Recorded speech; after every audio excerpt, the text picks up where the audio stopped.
Hola, ¿qué tal a todos, estimados estudiantes? Bendiciones y bienvenidos a la materia de Fundamentos de la Psicología. Les habla la licenciada Jessica Paluneque y bueno, vamos a empezar con una nueva semana de aprendizajes.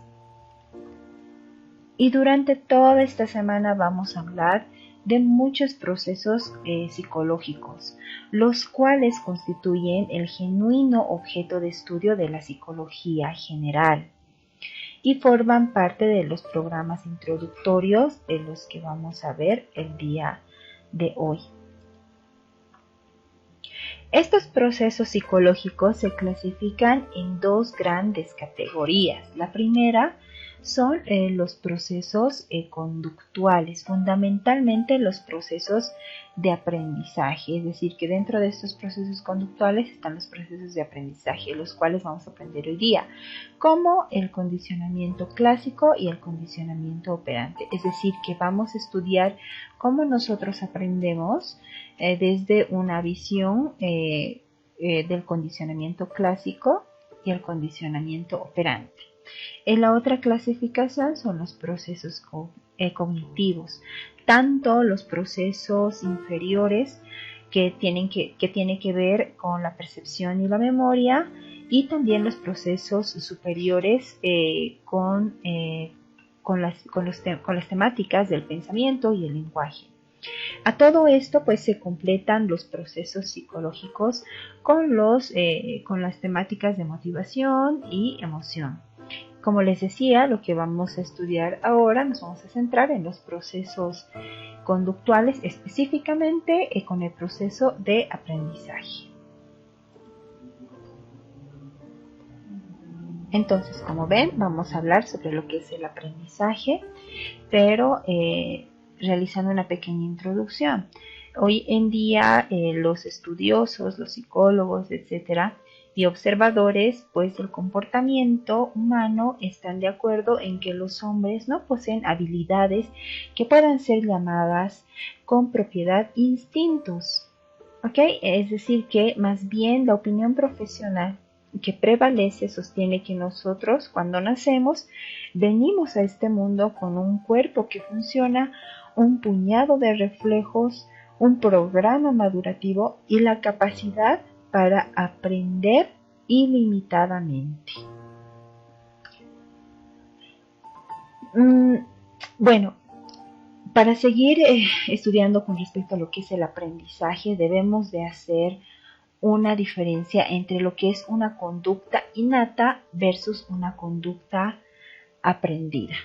Entonces, la conducta innata es aquella que el organismo de una determinada especie ejecuta sin que medie un proceso de aprendizaje.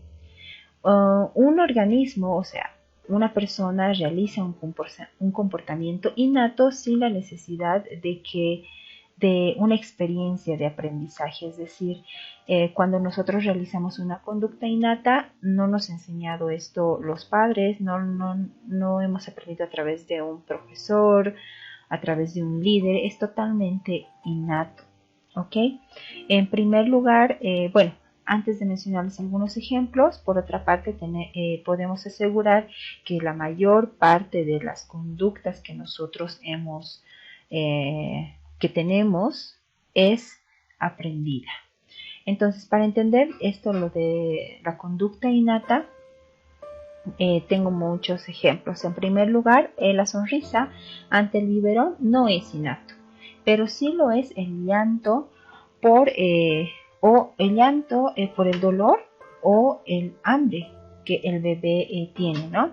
Para que el niño sonría ante un biberón, ha tenido que pasar por experiencias anteriores, por un aprendizaje, pero no así cuando el niño llora al sentir hambre. El llanto de un bebé pues llega a ser algo innato.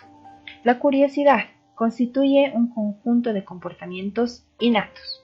Gracias a la curiosidad, pues los niños van conociendo su medio ambiente, su entorno y reaccionan, ¿no?, ante él al recibir sus influencias. Estas conductas pueden ser táctiles, visuales, gustativas, ¿no?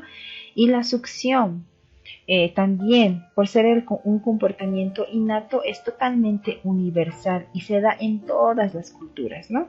Las conductas reflejas o innatas son el conjunto de respuestas reflejas presentes en el recién nacido y son fruto también de una herencia biológica. Bueno, también hay una diferencia entre aprendizaje y ejecución. Es decir, que aunque hayas aprendido alguna cosa, puede ser que no se manifieste a través del comportamiento si no estás motivado o si no prestas atención. Por ejemplo, la nota que se vaya a obtener de un estudiante ante un examen puede no reflejar adecuadamente lo que ha aprendido si ha discutido antes del examen con sus amigos o con sus padres. También influye el hecho de que uno puede llegar a estar enfermo en el examen, si ha dormido mal una noche antes, si se ha desvelado, si muestra mucho nerviosismo durante el examen, eso también influye, ¿no? Entonces, la ejecución o el cambio de comportamiento de una persona no es necesariamente un perfecto indicador de que ahí ha habido un aprendizaje, pero generalmente evalúan lo que una persona o un animal ha aprendido basándose en lo que hacen, porque el comportamiento es el único criterio que se puede observar y también se puede medir. Entonces, todo lo que nosotros hacemos depende del aprendizaje. No en un 100%, pero sí la mayoría. Entonces, se ha descubierto que nosotros aprendemos de diferentes maneras. El tipo más simple de aprendizaje es la habituación. Es el fenómeno por el cual nos acostumbramos a algo y de esta manera mostramos que conocemos lo que es. La habituación se puede considerar la forma más primitiva de aprendizaje y se da en todos los niveles del organismo. El siguiente nivel de aprendizaje en el cual formamos nuevas asociaciones entre estímulo y una respuesta se llama el aprendizaje asociativo. El aprendizaje asociativo es aquel que es obtenido a partir de la asociación entre un estímulo neutro y un estímulo gratificante o de castigo. El aprendizaje es un fenómeno fundamental en los animales, en el ser humano, ya que les permite adaptarse a los cambios de ambiente. Y es justamente este tipo de aprendizaje del que nosotros vamos a hablar el día de hoy en nuestra clase. Vamos a hablar sobre lo que es el condicionamiento clásico, solo para recordar un poquito. Es decir, que el condicionamiento clásico se refiere a un aprendizaje por asociación.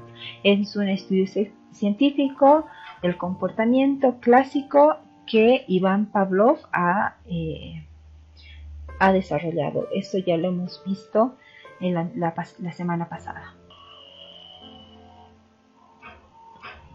Entonces, el condicionamiento clásico se trata de un tipo de aprendizaje basado en la asociación repetida de dos estímulos. En el caso que les había contado en el experimento, pues estos son los estímulos los cuales se han repetido para que provocaran una respuesta en el animal que fue la salivación.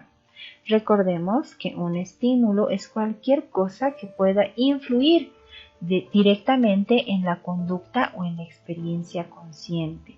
Pavlov consideraba el condicionamiento clásico como una forma de aprendizaje mediante la asociación.